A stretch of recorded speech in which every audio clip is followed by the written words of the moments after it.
All right, so the last factor, actually the last factor in the admission decision is the interview.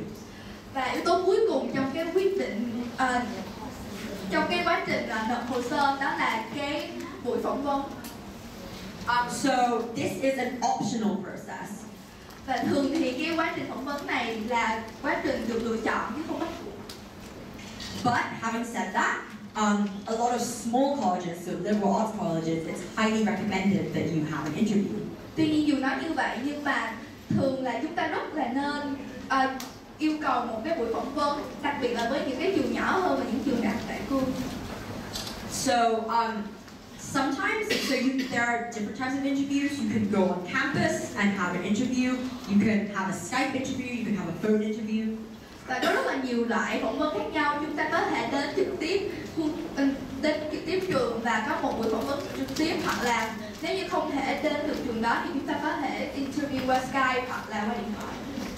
So most schools will have alumni, so people who used to go to the school will volunteer to do an interview. Some schools will have seniors that go to that school, will be trained to do interviews, and some schools will actually have admissions representatives interview you. Ngoài ra thì một số trường sẽ có những cái cựu học sinh mà sẵn sàng cho chúng ta những buổi phỏng vấn, hoặc là những ban đại diện trực tiếp của trường là họ cũng có thể cho phỏng vấn. So the interview should be a very low stress process. Và chúng ta không nên quá căng thẳng trong những buổi phỏng vấn như thế này. The questions will be very straightforward. Những cái câu hỏi sẽ rất là thẳng thắn.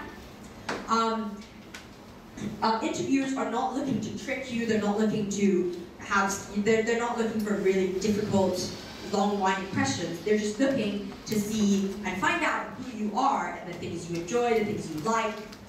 Những cái người phỏng vấn không phải là đang muốn gài bẫy bạn hoặc là hỏi những câu hỏi hóc búa dài dòng để mà bạn phải bắt óc ra suy nghĩ, mà chỉ là những câu hỏi đơn giản để họ có thể thật sự biết con người của bạn như thế nào. So some typical questions they'll ask is, what do you do outside of school? What's your favorite subject? Where did you grow up? Những câu hỏi mà họ thường hỏi đó là ngoài giờ học ra thì bạn tham gia những hoạt động gì, bạn thích nhất những môn học gì ở trường, hoặc là bạn đã lớn lên ở đâu. Even though it is a very low stress process, it's important that you come prepared.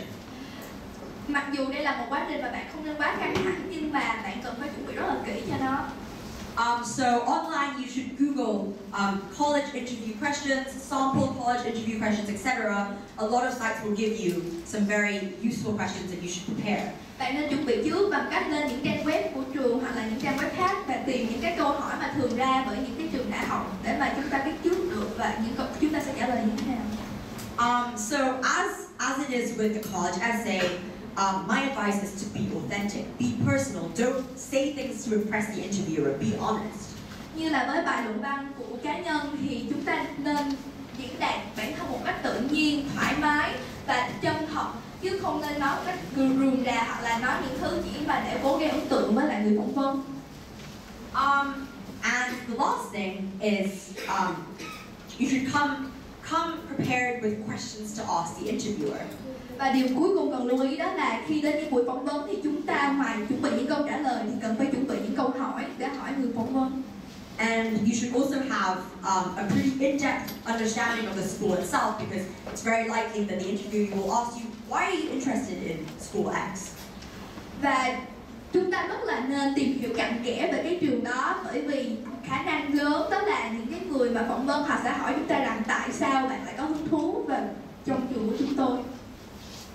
Alright, so that is actually it for the application process. So before we wrap up, I just want to stress one thing, is that don't stress out, breathe. This process will be okay. I learned the hard way, I stressed out way too much, I lost sleep, I was worried every single day. It is not worth it, it is not as bad as it's made out to be.